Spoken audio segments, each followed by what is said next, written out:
Salut. Donc ce soir, départ des animaux.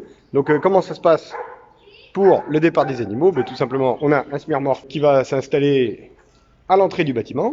On va ouvrir les portes et les animaux, vous allez voir, ils montent assez facilement. Donc là, on prépare le camion. Voilà, donc on va donc emmener les animaux en Bretagne. Donc là, ils en ont pour 3 heures de route. Là, on a un camion, en fait, c'est super, c'est ventilé. Ils vont être bien. Et là, on a un camion étage. C'est-à-dire que là, on va mettre les animaux, puis après, ils vont monter à l'étage pour en mettre en dessous. Pour optimiser la dépense de carburant. Le petit truc, quand on a plusieurs animaux dans une case, et qu'on en envoie quelques-uns. En fait, on leur fait un coup de crayon, voilà, sur le cul, comme ça. Voilà. Un petit coup de crayon sur les fesses, et ça permet de savoir lequel s'en vaut. Ils ont tous 2 boucles d'identification sur les oreilles, là, vous voyez, ici. Donc là, ils ont des numéros. Quand ils s'en vont, soit pour aller à l'abattoir ou soit pour aller dans un autre élevage, il faut éviter les erreurs. Et quand on les charge, c'est pas toujours facile de lire les boucles, parce que les animaux un par un, voilà, donc un petit coup de crayon sur les fesses, et ça nous permet de bien les repérer.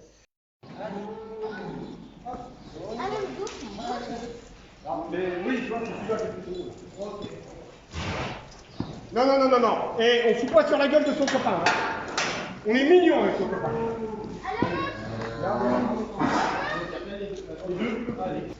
Papa, il veut. Et on fout pas sur la gueule.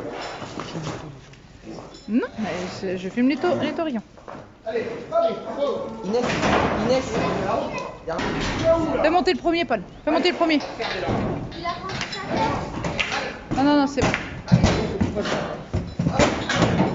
C'est bon, les 2 premiers sont montés, ils vont monter. Allez là-bas.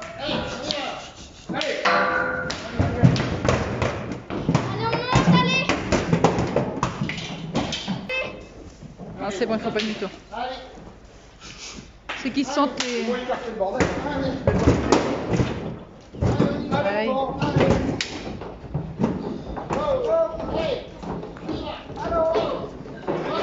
Voilà, donc là, le chargement est terminé, hein, on est à l'intérieur du camion. Ça va les gars? Ils sont quand même pas mal, ils sont pas sévères, ils sont bien. Impeccable. Bon voyage les gars. Allez, c'est parti. C'est parti pour la Bretagne. Voilà, donc là, les animaux, ils vont faire un tour dans le véhicule qui est ici pour aller en Bretagne. Et alors les transports d'animaux, hein, là, c'est des animaux qui vont à l'abattoir.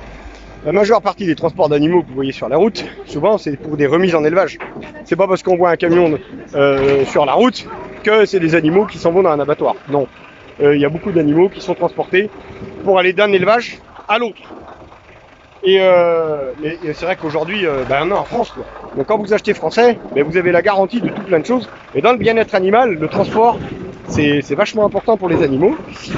Et bien sûr, quand on transporte les animaux, à qui ils sont, d'où ils viennent, qu'est-ce qu'on fait avec. Donc ils ont un passeport, c'est-à-dire il y a une carte d'identité par animal. Donc sur cette carte d'identité, il y a toute la génétique et il y a aussi tout l'état sanitaire. Est-ce que les animaux, ils ont eu des problèmes, pas de problème? Voilà, on connaît tout sur nos animaux. Parce qu'on est en France. Voilà. Ouais, c'est pas comme ça. Si ça vient d'ailleurs, les règles, elles sont pas toujours les mêmes. Mais honnêtement, tout ce qui est français, vous pouvez vous rassurer, la nourriture, elle est super bonne par rapport à ce qui se fait dans les autres pays. Voilà. Et le bien-être animal, c'est pareil. Parce que les transporteurs, chapeau les gars, parce que eux, ils font un super boulot. Voilà, bon, les animaux sont partis, vous voyez, là, ça fait déjà 4 heures. Là, il fait nuit et je vais refaire un petit tour dans mon bâtiment pour vérifier que tout se passe bien. Visiblement, ça se passe pas mal, hein. Ils sont pas malheureux les gars là. Voilà, bon, maintenant, vous connaissez tout sur le transport de mes animaux. Moi, je vous dis à bientôt pour une prochaine vidéo. Salut!